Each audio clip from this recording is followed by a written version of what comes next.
everyone. Welcome into Attacking Third, presented by CarMax, the way car buying should be. It is NWSL wrap-up Sunday night. If you're listening to us as a pod, thanks for being with us. If you're on Golazo Network or watching on YouTube, hey, hi, hello, what's up? Thanks for joining us. We've got so much to talk about. So if you're with us on YouTube, like this video, subscribe, join the convo in the chat. We definitely want to hear from you. I can't do it alone. Alongside Sandra Herrera and Aaron West, I'm Lisa Carlin. Happy Father's Day to all the fathers out there, especially you, my man, Aaron West. Happy Father's Day. Thank you so much. I appreciate you. Thank you. Guys, we've got so many fun things to chat about today. We're talking Portland Thorns, Washington Spirit. That match just wrapped up. We will get a player interview. Stick around so you can see who it is. We're talking Week 12 biggest takeaways. And as always, we do our A3 weekly best 11, coach of the week, captain of the week, all the things. You're not going to want to miss it. But before we even get into the Thorns Spirit recap, there was a big announcement earlier this week. NWSL announced that the 2025 championship will be in the Bay Area at PayPal Park, November 22nd, 2025. Sandra, we're going to California. There's nothing that says NWSL quite like NWSL Championship and the West Coast, ? It's been out there a lot of times. Let's not act like this is like some big, like, oh, wow, like it's going to the West Coast. Like it's whether it's been in, San Diego, if it's been in Seattle, if it's been in Portland, they're no strangers to that. But I do love that there's this new added caveat of like a new place. Bay FC is only in year 2 of their franchise existence. And I think it's pretty cool that with everything that they've built out there as far as all of the very passionate fan support and soccer culture, that's kind of already in there. A lot of roots in women's soccer history there, that the NWSL is going to find its way back there for the championship. Should be a lot of fun. I mean, you're saying they're finding their way back there. Barbara Banda, after playing at PayPal Park this weekend with Orlando Pride, post-game presser, Banda was like, I'll be back here for I loved it. I mean, ice in the girls' veins. Let's freaking go. That's aura. That's what the kids call aura, I believe. Thank you, Aaron. I did not know anything, so keeping me young. All right, guys, we have to talk about this Portland Thorns Washington Spirit game. It just wrapped up on CBS at Providence Park, and the Thorns get a 2-0 shutout win over Washington Spirit. And this is a lot of lore that goes in and around this, because Washington has never beaten Portland at Providence Park. They don't do it again. And Portland Thorns have been undefeated at home this season, and that streak remains. Meanwhile, Washington Spirit, they've been 5-0 on the road. So now they are 5-1. This is their first loss, Aaron. But throughout this 90-minute game, what stood out to you the most between Portland and Spirit? I think for me, the thing I kept like pinging in my brain is the fluidity of Portland's midfield. You see Olivia Moultrie floating in, Jessie Fleming floating around, Hina Sugita kind of controlling things, and Sam Coffey with I felt like she has a little bit more freedom to push forward. She has such pinpoint passing. She has a little bit more of the leash has been let go. She used to just be the pit bull patrolling around midfield and cleaning everything up. I feel like she's got a little bit more freedom to be herself. So it's their midfield it's so fluid and fun to watch, honestly. Mm-hmm. The midfield for Portland absolutely controlled this game, and that's what allowed them, in my opinion, to be so effective and start their counter press and get things going. And that's how these goals came. But it wasn't just on the attacking side of things. Defensively, this Portland Thorns side, in front of their home fans, they get a shutout. And for their goalkeeper, Bella Bixby, it was a big night for her. She had a tremendous game. Sandra, this was her first start back at home since her maternity leave. When we got hit with that stat, I was like, really? That's how lights out I feel like Bella Bixby's been playing for Portland Thorns. I think there were all these question marks around this Thorns team heading into 2025. What they were going to look like? Who were they going to be? Without their prolific goal scorer in Soph Wilson. And week by week, they kind of just have this sort of match week hero of the game. And I love that it kind of changes from week to week. It's like, I think every week we're singing someone else's praises, whether it's been Sugita or Sam Coffey or Raylan Turner, and this week I think we're singing the praises of Bella Bixby. Absolutely, we are. She in this match was tremendous, a shutout for her, and she did it all as a new mama. Guys, let's welcome her in. We are pleased to have Bella Bixby joining Attacking Third now. And baby. Ruby's with us. Ruby, hi, Ruby. you cutie. Is this her television debut? No, it's not actually. Hey, baby girl. A seasoned vet. I love it. Yeah, she was on Prime Video when we were in Utah. Nice. My gosh. Making their rounds. Yeah. Love it. Adorable. Bella, it's great to see you as well. Congrats on the win and the shutout. The game plan for Portland looked like it was put Washington under pressure. How was your team able to execute so effectively? Yeah, I think we've set a goal this year to just be an absolute force at home. It's such an advantage to play at Providence Park. And I think we've gotten away from that a little bit last season. So that was a big point of emphasis going into this season, is like, we make it so that it is absolutely hell to play here. And so that just gives us kind of that extra energy to go for that higher press, to put these teams under pressure in their own half and just like keep them under the gun for sort of like 90 minutes as much as we can. So yeah, I feel like we executed that well. I'm gonna put her down. All good. We're gonna play past the baby. She's very active. I know. Bye, Ruby. I was ready to do a little peekaboo, but it's all good.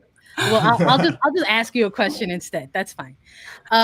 I'm curious. I don't know if you were able to hear a little bit. We were chatting about the game, and I was speaking a little bit about the fact that this Portland team this season, it sort of feels like week to week we're almost singing the praises of like a different player to kind of step up. Because sometimes in this league, teams look to a player on the pitch to maybe sort of help them kind of get over that finish line. And maybe one week it's Sam Coffey. Maybe this week it's you. Maybe another week it's like Hina Sugita. Maybe another week it's someone else. And it just sort of feels like that has been part of Portland's equation this year. Would you say that has maybe turned into a little bit of a strength for your squad? Because for some teams, kind of maybe playing around with rotations and managing injuries, like things like that, could be a disaster. But for Portland, it sort of feels like maybe they've found a recipe a bit in terms of chemistry. Yeah, I think starting the season, very new roster, very young roster. And I think that, people talking about that outside of this locker room, that can be seen as a downside. You kind of have to start over and build your own culture and identity. But it's such a superpower of this group, because how hard is it if you're scouting an opponent and you're like, watch out for this person, but also they're a threat here, and also this person's really dominant in this area, these things. Like, it's kind of like we can shapeshift to suit those needs based on the opponent we're playing. And so if we can execute our tactics and be at our best, like, we're sort of a chameleon, I feel like, more so than we've been in the past. And that's so fun to see.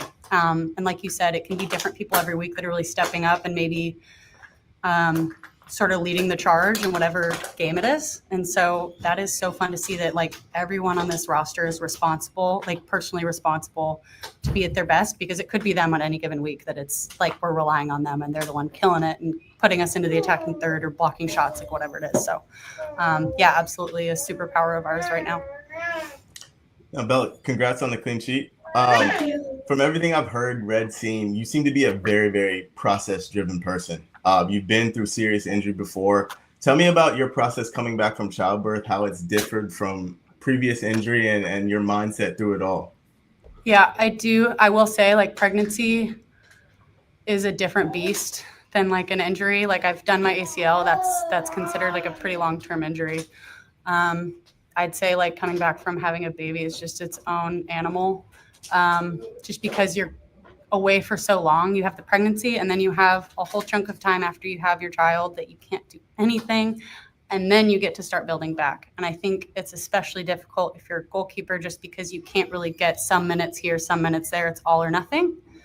And so knowing that that's kind of part of this position, I knew that it was going to take time to come back to my peak and beyond. And it wasn't something that I like. Obviously there were weeks I was frustrated that I wasn't at the level I wanted to be, but trying to take a step back and knowing that it is an absolute beast of a climb to get back from that. There's so many different elements in goalkeeping, like not just the physicality, but the mental side, game reading, implementing tactics. Like I'm now coming back in, and the tactics are completely different than the last time I was starting in terms of how I'm being used in the attack, my positioning, my depth. Like it's completely different. So it wasn't just getting back physically, it's all these other little things that just kind of like, you feel like you're doing this a bit, but like you want the overall picture to be a climb. And I feel like I just have had to be really patient. So, oh, you guys have come to see Ruby? Hi, teammates. This is so fun. It's like a Congrats, parade. Well, Bella, it's really cool to hear you talk about that process and how different it was than a knee injury, an ACL, like you mentioned. But Bella, you make it look really easy. This was your 26th shutout, and we're seeing you play right now so confident. Your distribution out of the back, like you arguably look better than you did a couple years ago. And so many moms say that it's different when they come back. Do you feel like you've elevated as a player? Yeah, I think I was even thinking that today. Like just little things don't rattle me. I'm a much more resilient player after being a mom and having to put aside soccer for 18 months, essentially. Like, and to some extent, still like Ruby comes first, my family comes first. And so I'm more balanced, I'm more resilient. I feel like I can ride the turbulence a little bit better than I have in the past. And that's from the adversity, right? Like you can't develop those skills unless you've gone through it. So yeah, I'd say more patient, definitely a different teammate in the locker room. I think I'm kind of seen as the mom now, which feels a bit odd, but happy to step into that role. Yeah, I think just reminding myself that I've been in these big moments. I've been in championships, semifinals, playoffs. So reminding myself that like I've been in national team camps. Like I've played in these really high pressure situations. So I felt like I was able to manufacture that kind of pressure when I'm fighting for a role on this team again, if that makes sense. Yeah, that does make sense. You know, that you're all professional athletes, and at the end of the day, it's like you're all competitors together, but also in a sense with each other sometimes. And you're putting together some incredible performances, you know, as you return to the pitch, and we're just lucky that we get to see them and even speak with you now. I wanted to ask you about some of the game day environment today for Portland. You're getting this historic shutout for yourself at home in front of your very passionate home base. And for a lot of teams this month, they're celebrating their pride matches. I know next week teams have initiatives for Juneteenth, and we saw an incredible TIFO from the Riveter supporters out there. It was incredible. It says everybody deserves to play, to live. This is everyone's game. We saw a lot of great stuff in the stands. I was wondering if you could just maybe speak a little bit to some of the energy around playing a game like that, and the importance of always having these initiatives within stadiums. Yeah, I think I was obviously very excited to be back at home, even more special that it was a pride match. I think that a pride match for this city is so much more than just slapping rainbows on stuff. I think that it's a day to celebrate how inclusive this stadium is, and these sort of culture and space that the supporters group and, you know, different iterations of this team in the past have cultivated.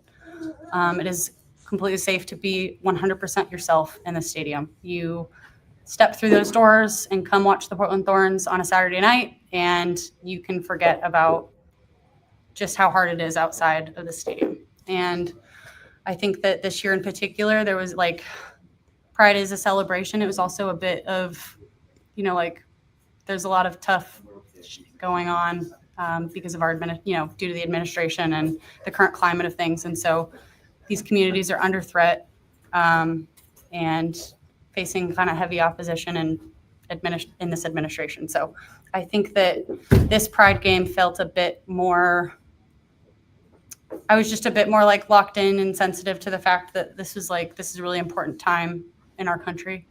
And it goes beyond just, you know, putting your rainbow pride band on and calling it a day. I think that it's really important that we draw visibility to these things and continue to fight for what's right.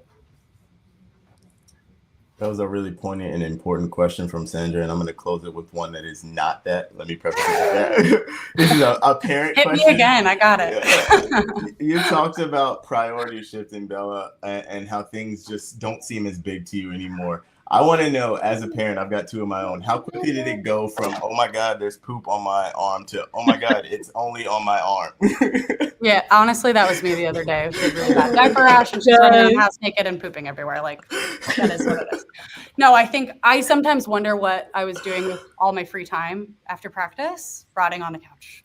Like, I just very much have to like prioritize my recovery.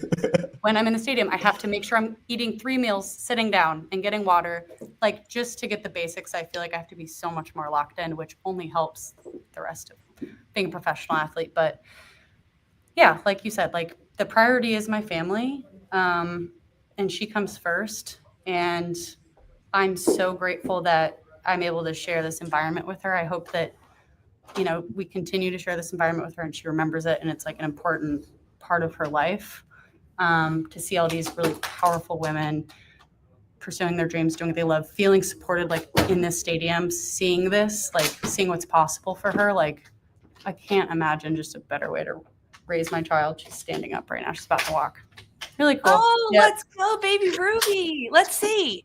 Let's go. Yes. Oh my Yes. goodness. Is that perhaps the first step she's taken? I will say it's not her first steps. Okay. She can walk. She's just on a walking strike because she's like very fast on hands and knees. So She said, I'm on TV. I got to show out, mama. I yeah, love that's it. fair. That's fair. And it's just quicker for her to crawl. Bella, thank you so much. Congrats on the win and the shutout. And thanks for showing us baby Ruby. She's Of adorable. course. Can we get her to say Thank you goodbye so to much. us? Bye. Can you see Bye. all the people waving? Bye, baby Ruby. She'll wave when she no longer sees you anymore, but she can. Oh, there you go. Oh, yeah, we got to Get wave. away. Thank you, Bella. Oh, Appreciate Of it. course. she's a star, Bella. Thank you so much. And congrats on the win. Thank you so much. Okay, we'll take them off. Thanks, Jill. Okay.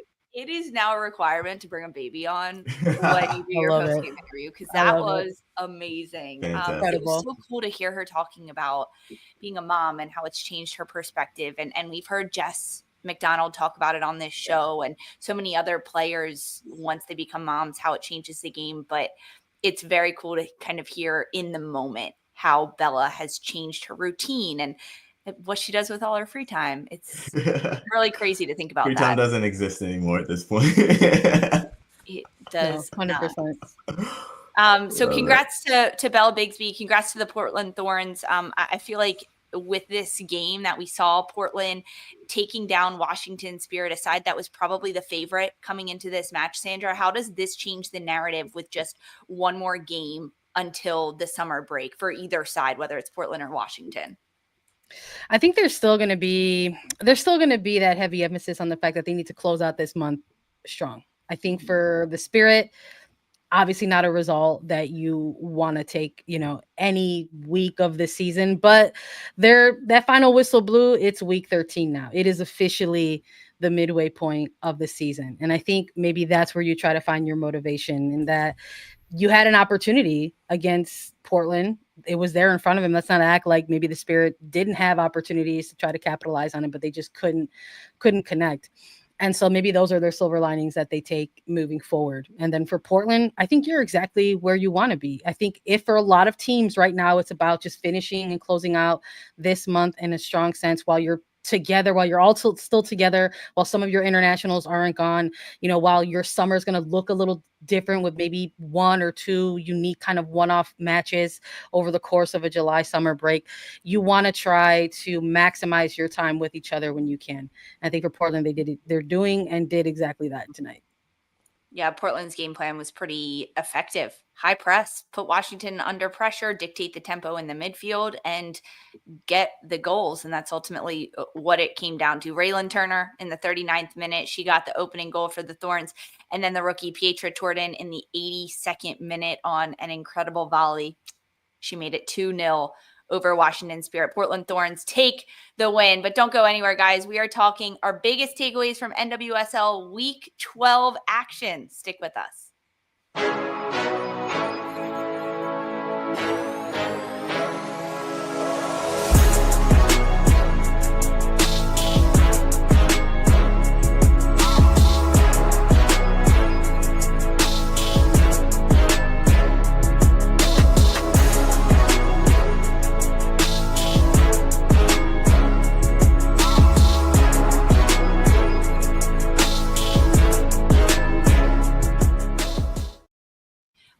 to Attacking Third, presented by CarMax, the way car buying should be. NWSL Week 12 is wrapped. So as Sandra says, we're officially at the midway point of the season.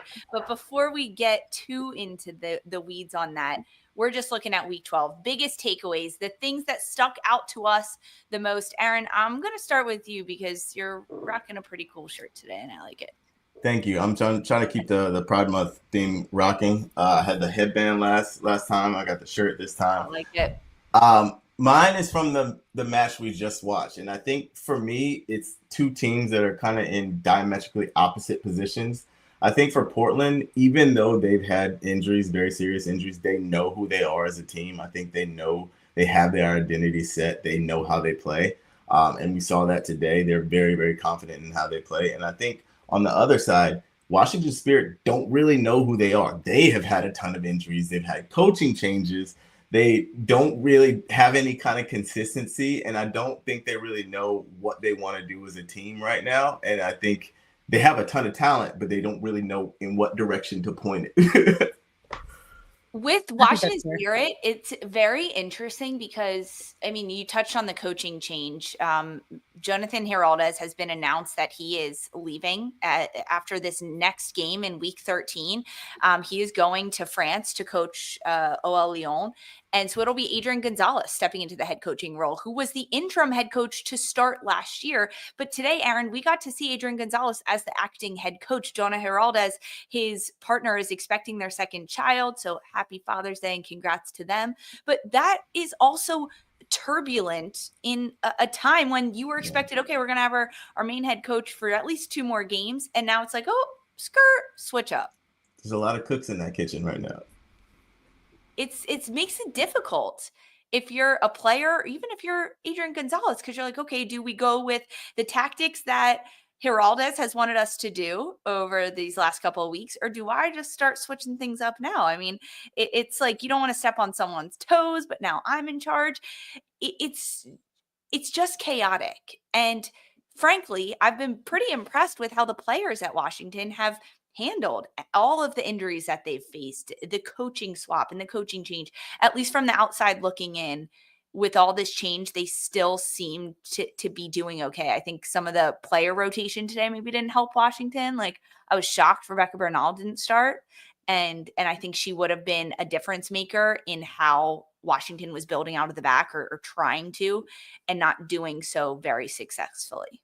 I do wonder, to your point, Lisa, if that maybe was some of the thinking behind the rotations, because for every single team in this league, not looking ahead, it is going to be the midway point of the season. And for some of those rosters, maybe it is going to be about trying to make sure that they're managing their player minute loads as best as they can. And I think the Spirit, in the very maybe not so unique situation that they find themselves in, because I think that opens the door to a bigger conversation about, like, well, everybody has injuries across their roster at this point in the season. But let's not act like all of these availability reports are the same. We have unfortunately had to make the very kind of sad joke that, like, between Gotham and the Spirit, it's like they can put together a starting lineup of injured players. And that, in a sense, is where I'm saying it's kind of a unique scenario compared to maybe some other clubs across the way. So yeah, I'm with you. Not seeing Bernal start was a little bit of a surpriser for me. Maybe they don't feel like they're just sustaining so much pressure, like, or they're living in a pressure cooker if they do have a player of her caliber on the pitch. But those are maybe the risks and the gambles that you take as a coaching staff if the idea is to try to make sure that you are managing your players. But then there's the argument of Casey Kruger, who is obviously also kind of playing through something a little bit, had to kind of come off of the pitch as well. And they're a team that find themselves not so plentiful when it comes to the outside backs and things like that. Like, who's going to step in? Like, that's going to be a new scenario for that coaching staff to try to manage moving forward. So it kind of feels like, maybe there will be something here for the Spirit to bounce back from to try to close out June. But I kind of can't help but feel like maybe this is a team that is going to embrace that international break in certain ways. Absolutely. So Washington, just a little foreshadowing, they take on San Diego Wave at Snapdragon Stadium next Sunday, 10 p.m. Actually, you can watch it on CBS Sportsnet, but it's not an easy match that Washington goes into the break with by any means. Yeah. And as you mentioned, Sandra, a lot of it comes down to player management, player rotation. My biggest takeaway from this weekend is game management and what teams have it and what teams don't, and what teams have taken advantage of moments that they're given in games and what teams have not. I'm looking specifically at Gotham because they took advantage of the chances that they created for themselves early on in their game against Utah Royals, because it was 9 minutes getting on the score sheet, and then Jalen Howe scoring her first regular season goal of NWSL career. That was mind-blowing to me. I was surprised about that one. That thank goodness, if you're a Gotham fan and if you're a Gotham player, that you finished your chances and the shots that you had early in this game against Utah, because it was Friday the 13th, NWSL After Dark, whatever hex and spell you want to put on this game at the end of it, it happened. Gotham's up 3-0, and they end up playing with 8 players on the field due to 2 red cards, a Lily Real injury for a couple minutes, their rookie backup goalkeeper in net, and no subs left, no sub available to go in. And they still end up getting the win, but not without fighting for it and not without Utah putting a lot of pressure on Gotham and making it a little shaky at the end of that game. So that game to me was absolutely nuts. San Diego, right? They also let Houston back into this game. Chicago, you could say the game about that. It was like a tale of 2 halves in multiple games across the board this weekend. And we don't always see that. Is there like senioritis? Is like that creeping in a little bit for some of these teams?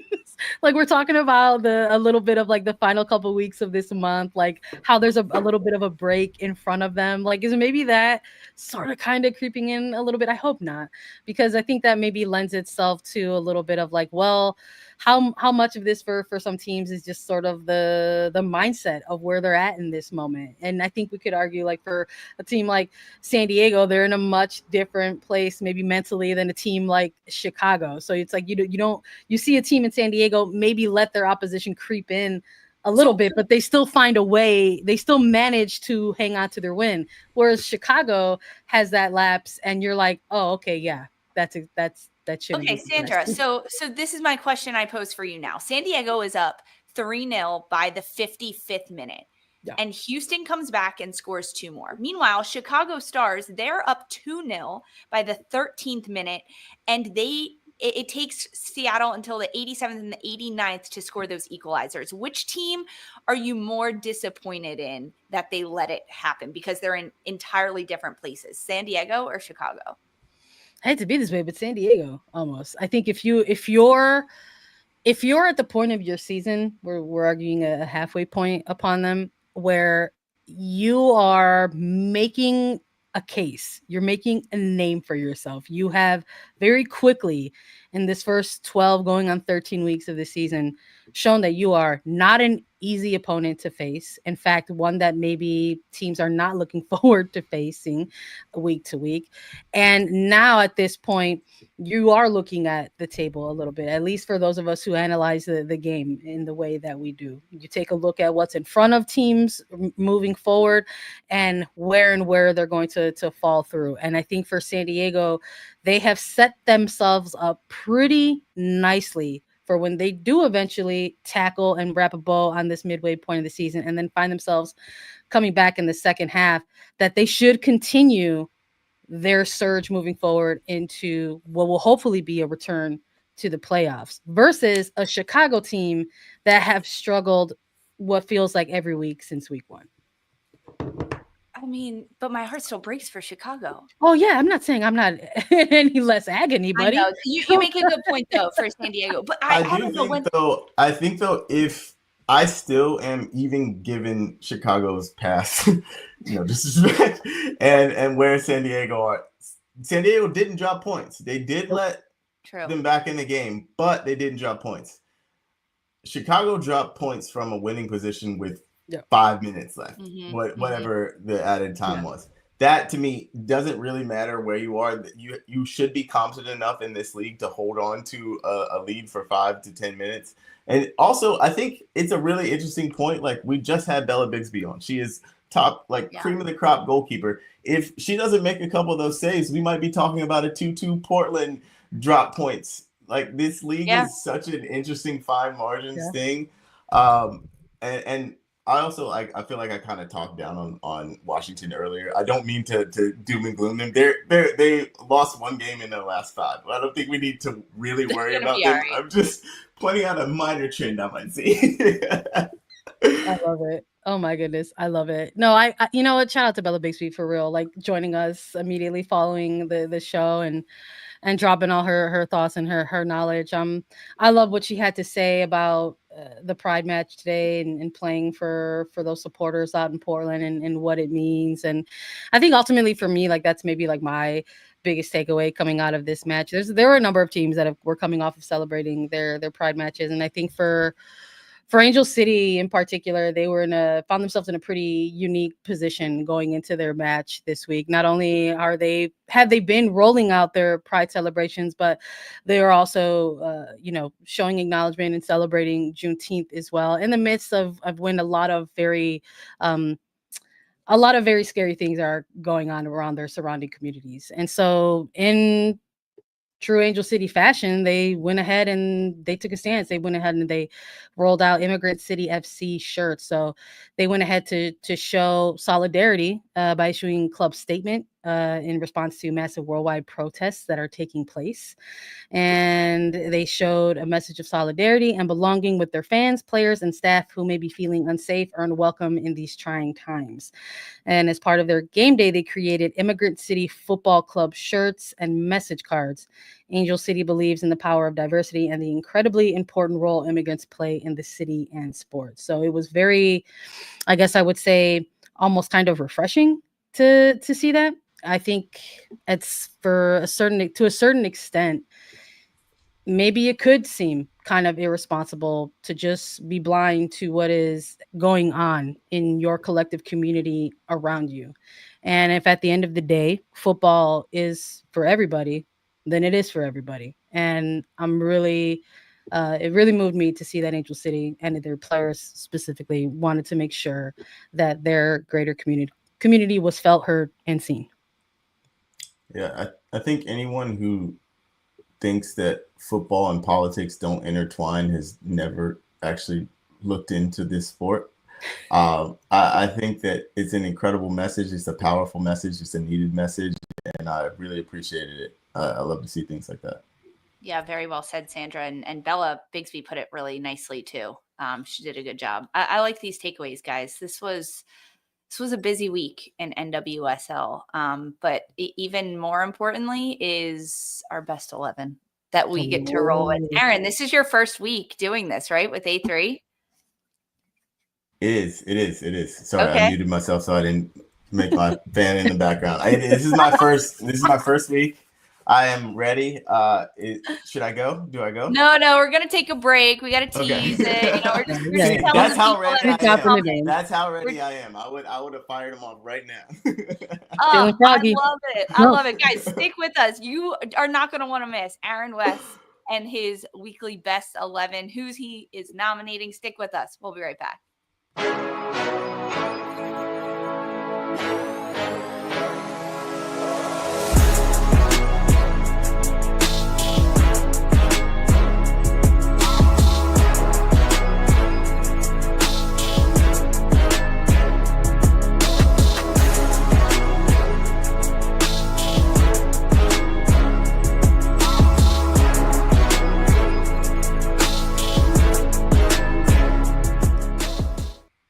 Hey everyone, welcome back to Attacking Third. Aaron is on the edge of his seat because we are doing our NWSL weekly best 11. A3 today is presented by CarMax, the way car buying should be. So this is the gist. We each get a line. You nominate your players. We're allowed to come back and say, no, we really don't think so-and-so deserves to be nominated for A3 weekly best 11.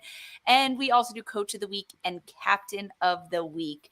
As the father on the show today on air with us, Aaron, kick it off for us. Who are your forwards? Thank you so much. For my attackers, first, let me give you my honorable mentions. I have to mention Manaka Matsukubo. I think she was fantastic for North Carolina, playing in between the lines, pulling the strings for them. And then the duo of Michelle Cooper and Timwa Shawinga, they were also fantastic for Kansas City. I think we have like an excellence paradox for Timwa Shawinga and Barbara Banda. It's like If they don't play in an 8, they're normal. If they played a 9, that's what they're supposed to do. So I they look have human to if it's anything less than a 9. right. It's what used to happen with Messi and Ronaldo. If they didn't score like a brace, they had a normal game. So I have to mention them. But my front 3 is going to be starting with Esther, a brace for Gotham. She has been absolutely on fire this year. She is so much fun to watch. I really love her link up between Jason and the rest of their entire team. But she's my striker. Alongside, she's gonna play the 10 in behind Barbara Banda, who got the winner this weekend. Again, like if she doesn't have a hat trick, I feel like we don't really treat her with the respect she deserves. But again, she's scoring winners. She's changing the game for this Orlando team, so she's in my front 3. And then Ludmila, it is not her fault that Chicago dropped points because she came off in the 60th minute, but she got a quick fire brace. 2 goals, both goals for Chicago. So that's my front 3. I agree with Ludmila. I'm gonna say I like that one a lot. Even though Chicago dropped points, I think she has put the stars on her back, and in a team where it is hard to create for yourself, she has gotten this really good partnership with some of the deeper playing midfielders for Chicago, even Sam Staub, to know like, hey, if you see me on that back line, send me. And that's where we're seeing Ludmila. She's playing to her strength. She's throwing opposition off. Esther, you mentioned her as well. That was her 4th brace of the season. That's pretty good at this sport. I'm going to fight for Michelle Cooper this week because at Kansas City, she forced the own goal. She ends up scoring another goal herself. Is this for the 3rd slot? Yeah, this is my 3rd spot. Listen, she's in my honorable mentions, so you get a pass from me. I kind of cheat on these, like, because I feel so disrespectful to not mention all these incredible players. So you get a pass from me. I'm not gonna fight you on Michelle Cooper. It's almost like, should we, like, at this point, like, should we have incorporated like a bench? It's like right. and here's our bench, like, to prove her. Like, it's tough. At least though, I'm with you. I've got it scrabbled on my notebooks too. I've got Michelle Cooper in the mix of that top 3. I guess look. Aaron, this is your first time doing this. I guess we should have been more clear. Like, we kind of go in like a 4-3-3. Like, it's like we just choose it. I gave you a 10 behind 2 strikers. If we gave you a 3, we're good. Yeah, it's tough because it's like it's doing these week to week. I gotta say, I don't want to like toot our own horn here. Like, we got tough jobs, man.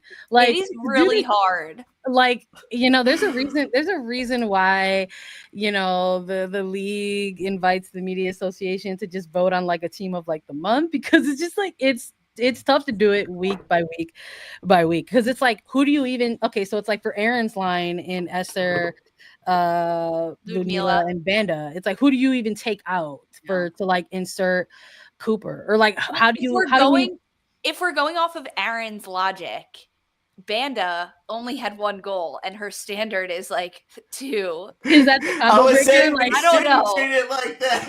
No. Is that the combo? Is that the combo breaker where it's like we need to get players who've got like 2 or more goals up here? Because technically it was credited as an own goal to start that Kansas City game, but Michelle Cooper delivered that chaos cross into the mix for Malay to kind of get on the end of it. So I'm just kind of like, I don't know. I feel like match winners should count double though. Come on. That's fair. So what about Ludmila or Esther? Those are other options. I think those are like stuck in. I think the Barbara Banda was the negotiable, and I'm standing firm on it, but I'm still hearing arguments. I'm willing to take arguments. I'll put my body on the line for Cooper. I don't look it. I want Aaron to come. Extreme. I'm not willing to put my body on the line. I want Aaron to come back and be part of these things. And again, I'll back off a little bit. I'm not gonna jump my boy. Like, it's Father's Day. Like, yes. I'm just like, love you, Sandra. Let me die. I like the honorable mention. I think between us, we gave Cooper a lot of respect on here. I think we'll stick with your top. Okay, so we're going to go Esther, Ludmila, and Barbara Banda. Honorable mention Michelle Cooper. I'm also going to give an honorable mention, even though I wasn't the forwards, spirits for Riley Tiernan, because this rookie has 7 goals already, guys, and we are just finished week 12. The rookie record is 11 goals set by Diana Ordonez. I think Riley Tiernan. Don't jinx her. Don't jinx her. She'll do it though. It's not a jinx. It's not a jinx. It's a cheer. It's a cheer on. All right, let's move on to our midfielders. This one was so difficult for me, guys, because I feel like so many midfielders, every single game, I'd be like, oh, this player definitely in. And the next game, oh my gosh, this player is in. Yeah.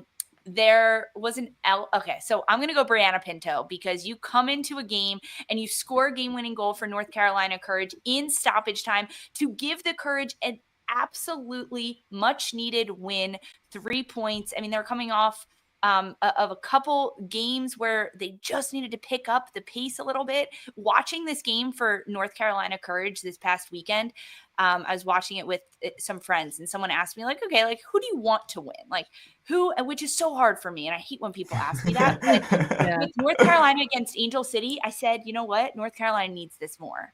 And because of Brianna Pinto, they got the win at BMO Stadium. So I'm going to go Brianna Pinto in the midfield to start out my midfield trio. Kenza Dali for San Diego Wave.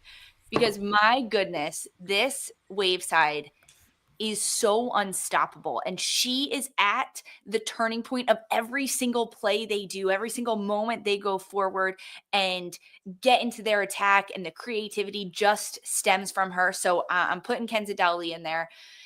And my third one is going to be Claire Hutton, because this player, without Lola Bonta in the midfield, with a difference of Rocky Rodriguez in there, DiBernardo, no matter who she's playing around, she steps up her game, and she does so much of the dirty work for Kansas City. She sits in the pockets. She's getting so much more comfortable on the ball under pressure. You see her driving at 2 or 3 defenders saying, come on, try to defend me. I'll split you. I'll go around you.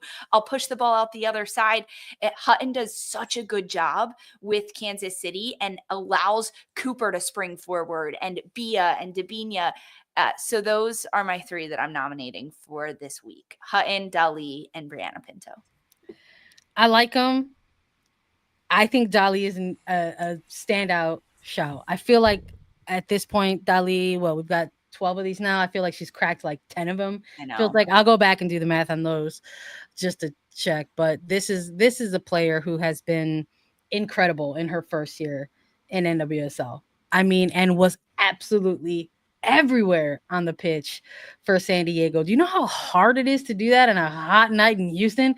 Just find yourself covering like every blade of grass, but somehow there she was doing the work. So I think that is like an unshakable right there for Dali. And I hear your arguments on Hutton and Pinto, and I like Pinto's addition, because something that I do really like, we get an opportunity in these team of the weeks, is maybe it's not always a 90-minute performance for some players. I mean, we've had some players on here where it's like their impact off the bench is so immediate and so effective that it's like they should be on a team of the week.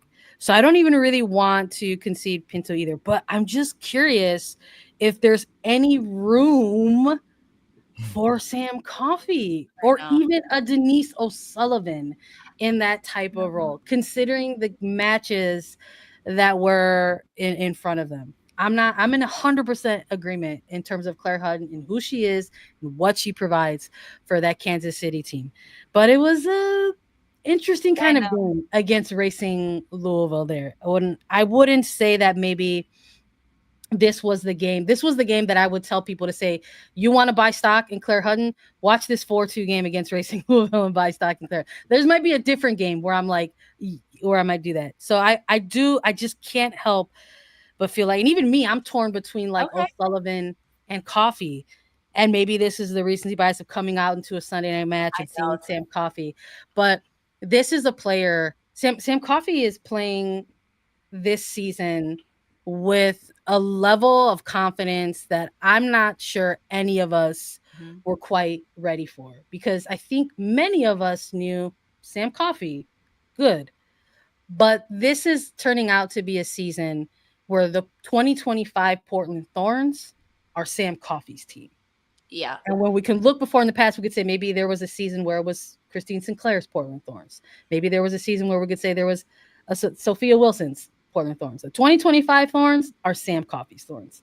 I agree with you on the Sam Coffey front. I did a whole thing on her earlier today prior to this Portland Thorns game because of how different Coffey's game is this year than we've seen in years past. She's continuing, obviously, to get better, well-rounded in the entirety of her game, but she's starting the attack for the Thorns from a deep lying midfield position, but now we're seeing her bust her ass and get to the attacking end and be a contributing factor in how the Portland Thorns offense ticks, being an outlet for them, scoring goals, creating chances. That offensive element wasn't always part of Coffey's games, and now that we're seeing it. I mean, the chat is going crazy for Sam Coffey. Funky is saying, hey, combine them, just do Irish Coffee and get Denise O'Sullivan in there with Sam Coffey. I love that. I would also like to throw my hat in the Sam Coffey defense ring. That would have been my shout for the midfield. She, like I said, I really think she's got a new confidence. I think she's adding new aspects to her game. I think she's feeling more free and she has the ability to play those passes, to get forward, to follow the attack, not just kind of sit in front of the back four. The question is, who do you take out? So who do you take out? I think it has to be, just for me, it would have to be Brianna Pinto, just because it would. I don't know if it was a fully comprehensive performance. Positionally too, I think. But it's maybe. like, I don't know. This is why I hate these things, because I always feel like I'm disrespecting a player. It's also like positionally too, because like Bri Pinto's she's typically a midfielder-esque type of player, and they bring her in here, and she's felt like she was a little higher. They swapped her out for a striker as well to see. But I don't want to remove Pinto, and for me, Dolly's the lock. I think it would maybe be Hutton. I could do Hutton. I can bend on Claire Hutton because I think Sam Coffey had a tremendous game. I also had, just for fun, just to see if someone would giggle, Jalen Howe, because she gets her first goal and then a red card. Let's go. So good. I was like, for a second there, to the sky. For a second there, I was just like, oh, this is. I was like, throwback to Friday. It feels like forever ago at this point. But I was just like, oh, this is gonna be the week. This is it. This is where Jalen Howell cracks our team of the week. And then like the red card happened, and I'm like, oh, that's probably not gonna. I know. I was like, poor girl. We're like, dang it. All right. So we're going with Kenza Dali, Brianna Pinto, and Sam Coffey in our midfield. Sandra, wrap it up with our back line. All right. I got our back lines and I got the goalkeeper. One of these days I'm going to get to pick forwards and midfielders. Okay. Producer Mark. I'm constantly on the responsibility for the defensive end. And that's fine. We love defense and attacking third. For my back line, I've got Raina Reyes, Kayla Sharples, Emily Sams, and Corey Dyke to round out a back four. And I'm not going to lie, I was being tested by the football gods for the goalkeeper position, because what we saw tonight from Bella Bixby was beautiful. But again, we cannot have so much recency bias on our team of the weeks coming into Sunday nights off of the Sunday night game.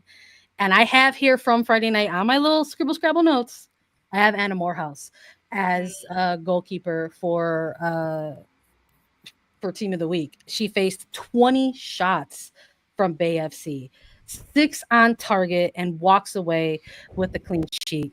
And I don't think, other than maybe the opening 2 to 4 weeks, I think maybe that may have been the first and last time we've seen Anna Morehouse on our team of the week. And I'm like, it's time for the return. Yeah.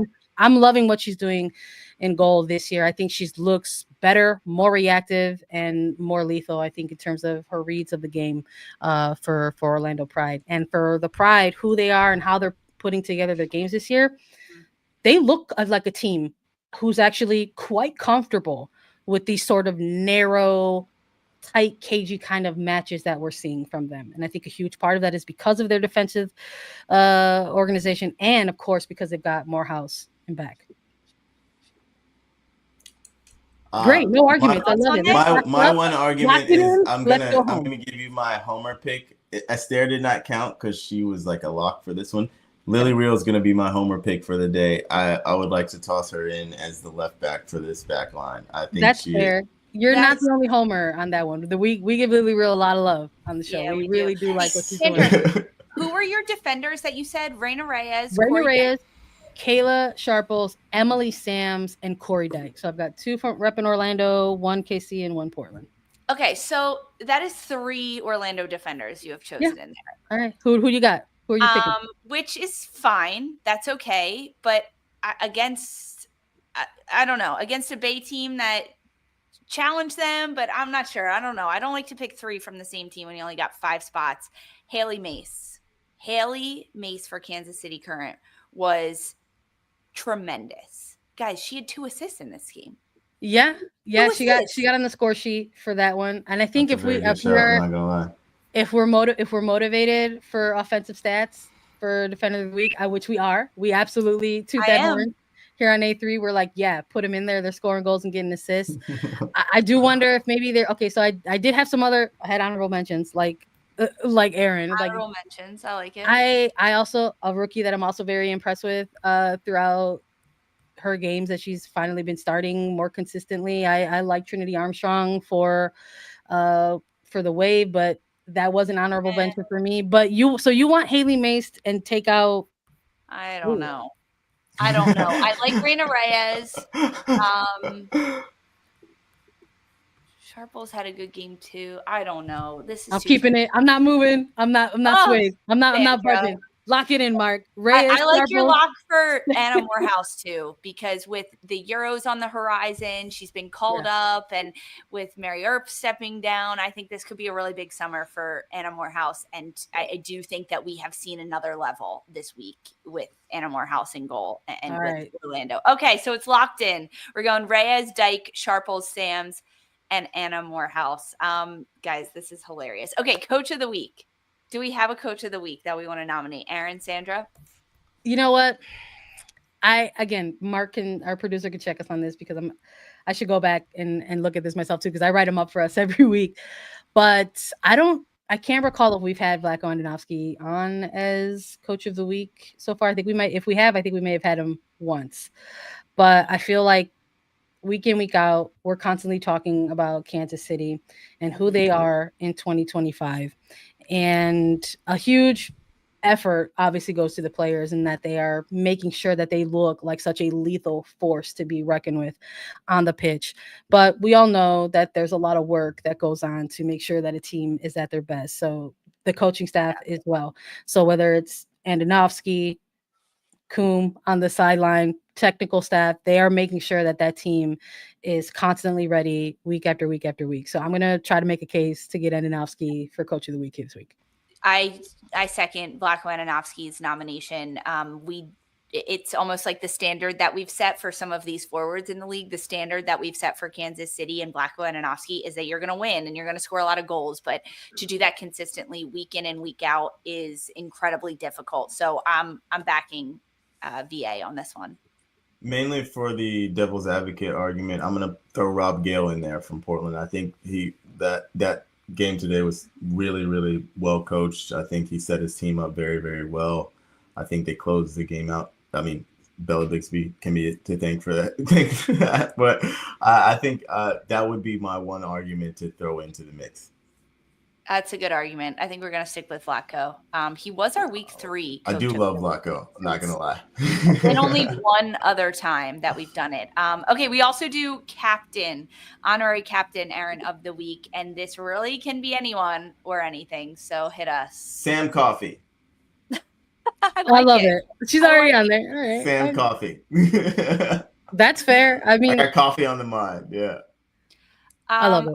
I'm going to throw mine in the ring. Lynn Biondolo for Seattle, because she has had to kind of quarterback this Reign team and they rally from down 2 goals. And I'm sure it's a little difficult coming back from injury, going to a new team and trying to really get this young Seattle side bought into everything that they're doing and week in and week out having to do it. So and she did score this weekend, which kickstarted the comeback to split points with Chicago.